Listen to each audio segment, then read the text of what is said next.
மேய்ச்சல் காட்டை எங்கள்கிட்ட கொடுங்கள்.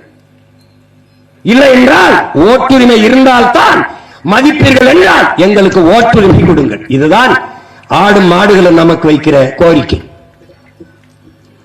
உங்களால் நல்ல தலைவர்களை தேர்வு செய்ய முடியவில்லை, எங்களுக்கு ஓட்டுரிமை கொடுங்கள். அப்ப நாங்களாவது நல்ல தலைவர்களை தேர்வு செய்கிறோம் என்பதுதான் ஆடு மாடுகளும் இந்த மாநாட்டில் முன்வைக்கிற கோரிக்கை.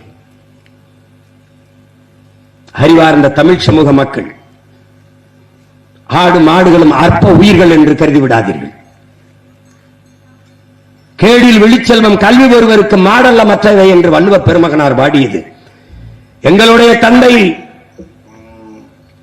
எங்களுடைய பெரிய தகப்பன் நம்மாழ்வார். ஏன் எங்களுக்கு அவன் பெரிய தகப்பன்? என் தந்தை, என் அப்பன் என்னை பெற்றான், என்னை காத்தான். என் பெரிய தகப்பன் நம்மாழ்வார் இந்த மண்ணை பெற்றான், மண்ணை காத்தான். அதனால் அவன் எங்களுக்கு பெரிய தகப்பன். இப்போது இவர்கள் பேசுகிற பேச்சென்ன? இதெல்லாம் தேவையா? ஆடு மாடுகளுக்கெல்லாம் மாநாடு தேவையா? நாம் பிஜேபி வந்துவிடக் கூடாது என்று மோதி கொண்டிருக்கும் போது, சண்டை போட்டுக் கொண்டிருக்கும் போது ஆடு மாடுகள் மாநாடு தேவையா? யாரு சண்டை போடுறா? திமுக. எதுக்கு? பிஜேபி உள்ள வரக்கூடாதுங்கிறதுக்கு. இந்த ஈடி ரைடு வரும்போது ஓடி போனது யாரு? நம்மளா பிஜேபி? இவங்களா?